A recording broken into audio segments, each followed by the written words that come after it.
வள்ளலார் ரெண்டு விஷயம் வச்சாருங்க மெயினா. என்ன வச்சாரு?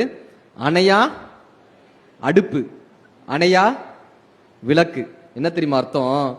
ஒவ்வொருத்தருக்குள்ளேயும் ஒரு அணையா அடுப்பு இருக்கு, ஒவ்வொருத்தருக்குள்ளேயும் ஒரு அணையா விளக்கு இருக்கு. அணையா விளக்கு, ஆன்ம சுரூபமான அணையா விளக்கு, ஒரு இறைத்தன்மை உள்ள இருக்கு.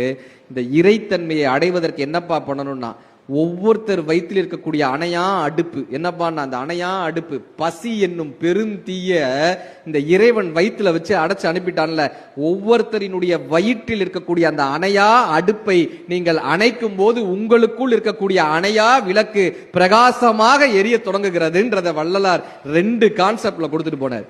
இப்ப நம்ம சம்பாதிக்கிறோம்ல பணம், இந்த பணத்தை எங்க போட்டலாம்? சேர்த்து வைக்கலாம். எங்க போட்டு சேர்த்து வைக்கலாம்? எங்க வைக்கலாம்? பேங்க்ல. கரெக்டா? பேங்க் திவால் ஆயிடுச்சுன்னா வேற என்ன பண்ணலாம்? இடம் வாங்கலாம். கரெக்ட். ஆனா அந்த இடம் நமக்கு வரலனா பையனுக்கு இல்ல, இந்த காசை எங்க சேர்த்து வைக்கலாம்? தங்கமா வாங்கி வைக்கலாம். திருடு போயிடுச்சுன்னா இந்த காசை எங்கெங்க சேர்த்து வைக்கலாம்னு கேட்கும் போது திருவள்ளுவர் தான் சொன்னாரு, டே நீ சம்பாதிச்ச காசை 7 ஜென்மத்துக்கும் எடுத்துட்டு போக முடியும், செத்ததுக்கு அப்புறம் காசை எடுத்துட்டு போக முடியுமா? ஆனா எடுத்துட்டு போக முடியும்னாரு வள்ளுவர்.